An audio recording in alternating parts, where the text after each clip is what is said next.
human voice. It's the instrument we all play. It's the most powerful sound in the world, probably. It's the only one that can start a war or say, I love you. And yet many people have the experience that when they speak, people don't listen to them. And why is that? How can we speak powerfully to make change in the world? What I'd like to suggest, there are a number of habits that we need to move away from. I've assembled for your pleasure here 7 deadly sins of speaking. I'm not pretending this is an exhaustive list, but these 7, I think, are pretty large. Habits that we can all fall into. First, gossip. Speaking ill of somebody who's not present. Not a nice habit, and we know perfectly well the person gossiping 5 minutes later will be gossiping about us. Second, judging. We know people who are like this in conversation, and it's very hard to listen to somebody if you know that you're being judged and found wanting at the same time. Third, negativity. You can fall into this. My mother, in the last years of her life, became very, very negative, and it's hard to listen. I remember one day I said to her, it's October the 1st today, and she said, I know, isn't it dreadful? It's hard to listen when somebody's that negative. And another form of negativity, complaining. Well, this is the national art of the UK. It's our national sport. We complain about the weather, about sport, about politics, about everything. But actually complaining is viral misery. It's not spreading sunshine and lightness in the world. Excuses.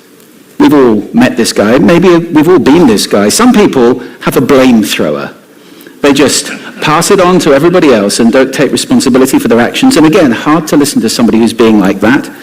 Penultimate, the 6th of the 7, embroidery, exaggeration. It demeans our language, actually, sometimes. For example, if I see something that really is awesome, what do I call it? And then, of course, this exaggeration becomes lying, out-and-out lying, and we don't want to listen to people we know are lying to us. And finally, dogmatism. The confusion of facts with opinions. When those two things get conflated, you're listening into the wind. You know, somebody is bombarding you with their opinions as if they were true. It's difficult to listen to that. 7 deadly sins of speaking. These are things I think we need to avoid. But is there a positive way to think about this? Yes, there is. I'd like to suggest that there are 4 really powerful cornerstones, foundations, that we can stand on if we want our speech to be powerful and to make change in the world. Fortunately, these things spell a word. The word is hail, and it has a great definition as well. I'm not talking about the stuff that falls from the sky and hits you on the head.